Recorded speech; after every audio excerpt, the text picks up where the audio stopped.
Hello friends, तुम्हा सर्वांचं स्वागत आहे माझ्या चॅनलवरती. तर आज मी तुम्हाला 38 छातीच्या ब्लाऊजची कटिंग दाखवणार आहे. हा ब्लाऊज बिना अस्तरचा आहे, कॉटन ब्लाऊज पीस आहे हा. तर डायरेक्ट मी पीसवरतीच कटिंग तुम्हाला दाखवणार आहे. तर इथे बॉडीचा पार्ट मी कट करून घेते. छातीचा चौथा भाग प्लस 2 इंच अशा पद्धतीने मी बॉडीचा पार्ट कट करून घेते आणि राहिलेल्या भागामध्ये आपल्याला स्लीव्सची कटिंग करायची आहे. शोल्डर मी 5 इंचावर टाकलेला आहे, 2 इंचावरती गळा आणि 3 इंचावरती शोल्डर. समोरचा गळा माझा 6.5 इंच आहे, तर 7 इंचावरची मार्क करत आहे आणि 7 इंच जिथे केलेला आहे तिथे मी 3 इंचावरती मार्क करून घेऊन अशा पद्धतीने बॉक्स करून घ्यायचा. बॉक्स करून घेऊन राऊंड गळ्याचा मार्क करून घ्यायचा अशा पद्धतीने. आता त्याच्या पुढे आर्महोलची उंची टाकायची आहे, 5.5 उंची मी टाकत आहे इथे आणि सरळ लाईन मारून घ्यायची. म्हणजे तिथे आपल्याला छातीची चौथा भाग प्लस 2 इंच मार्जिन अशा पद्धतीने असे मार्क टाकायचे आहे. ह्याच्यावरती माप टाकायचं आहे, पुढे 2 इंच घ्यायचं आहे आणि इथे 1.5 इंच वरती पहिला आणि त्याच्या खाली 1 इंचावरती मार्क टाकायचा आहे. म्हणजे पहिला 1.5 इंचावरती आणि दुसरा 1 इंचावरती असा मार्क देऊन आर्महोलचं वळण द्यायचं आहे. आता इथे मी पूर्ण उंची आणि त्याच्यामध्ये 1.5 इंच एक्स्ट्रा घेतलेला आहे समोरच्या साईडला आणि पाठीमागच्या साईडला पूर्ण उंची 15 इंच आहे आणि 1 इंच 16 अशी मी टोटल मागची आणि पुढची 16.5 उंची घेतलेली आहे. आता मी पुढच्या साईडला इकडे 3.5 इंचावरती क्रॉसपट्टीचं मार्क टाकत आहे आणि तिकडे 3 इंचावरती क्रॉसपट्टीचं मार्क टाकत आहे. आता या मार्कला क्रॉसपट्टीची शेप द्यायचा आहे.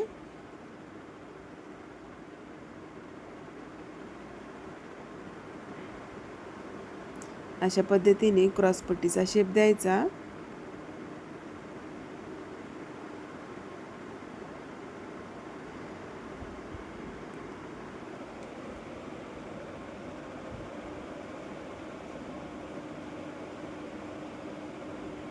जर तुम्हाला काही समजलं नसेल तर तुम्ही मला नक्की कमेंट करा, तर मी तुम्हाला तुमच्या कमेंटचं उत्तर नक्की देईन.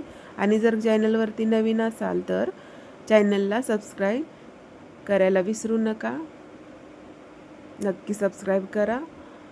आता इथे कमरेचा चौथा भाग प्लस 3.5 इंच घेत आहे, 1.5 इंच टक्ससाठी आणि 2 इंच शिलाई मार्जिन अशा पद्धतीने कटिंग करून घ्यायची आहे. आणि इथे काय करायचं, मुंडा कट करताना जो बाहेरच्या साईडचा मुंडा आहे, जो पाठीमागचा, तो सुरुवातीला कट करून घ्यायचा. अशा पद्धतीने कट करून घ्यायचा. कट करून घेतल्यानंतर याला नॉचेस मारून घ्यायच्या. शोल्डर कुठे आहे तिथे आपल्याला समजणार म्हणून तिथे नॉचेस मारून घ्यायच्या. आणि जी घडी आहे डबल फोल्ड तिला ओपन करून घ्यायचं आणि आता इथे शोल्डरचा पण मार्क करून घ्यायचं. मार्क करून घ्या किंवा नॉचेस मारून घ्या.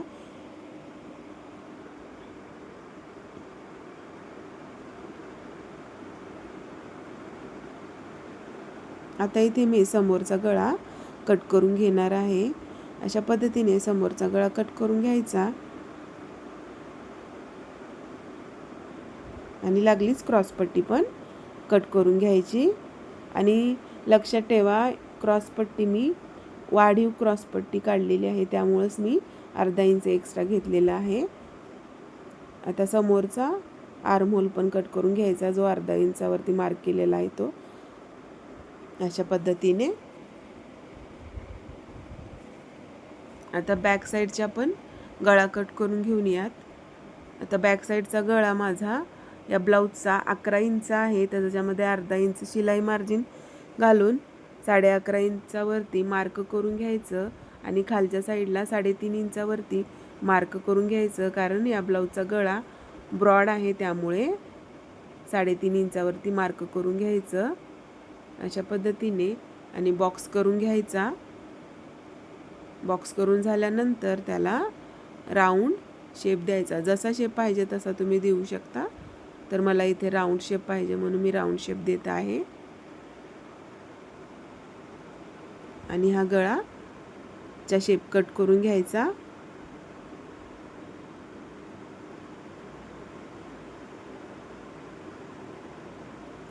आणि जो गळ्याचा कापड उरलेला आहे पुढचा आणि मागचा गळ्याचा जो मधला कापड आहे त्यामध्ये आपल्याला पाइपिंगसाठी पट्ट्या काढायच्या आहेत 1-1 इंचाच्या.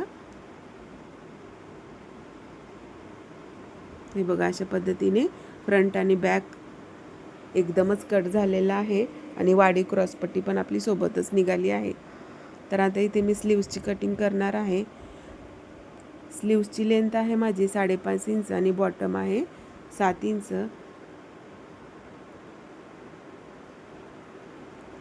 तर पुढे मी 1.25 इंचावर मार्क करून घेत आहे, कारण 1/2 इंच फोल्ड आणि त्याच्या पुढे एक अर्धा इंचचा फोल्ड द्यावा लागणार आहे. साधा ब्लाऊज आहे त्यामुळे हात शिलाई बॉटमला करावी लागणार हाताच्या. आणि त्याच्या पाठीमागे 1.25 इंचच्या पाठीमागे मी 5.5 प्लस अर्धा इंच शिलाई मार्जिन टाकलेली आहे आणि 3 इंचावरती मुंडा खोली टाकलेली आहे आणि शेप दिलेला आहे मुंड्याचा. बॉटम प्लस त्याच्यामध्ये 1.5 इंच घेतलेला आहे. आता इथे मला 1 इंचाचा जॉईंट द्यावा लागणार आहे या स्लीव्सला. अशा पद्धतीने स्लीव्स कटिंग झालेली आहे. जर तुम्हाला कटिंग आवडली असेल तर नक्की तुम्ही चॅनलला सबस्क्राईब करा आणि लाईक पण करा. चला तर भेटू दुसऱ्या व्हिडिओमध्ये.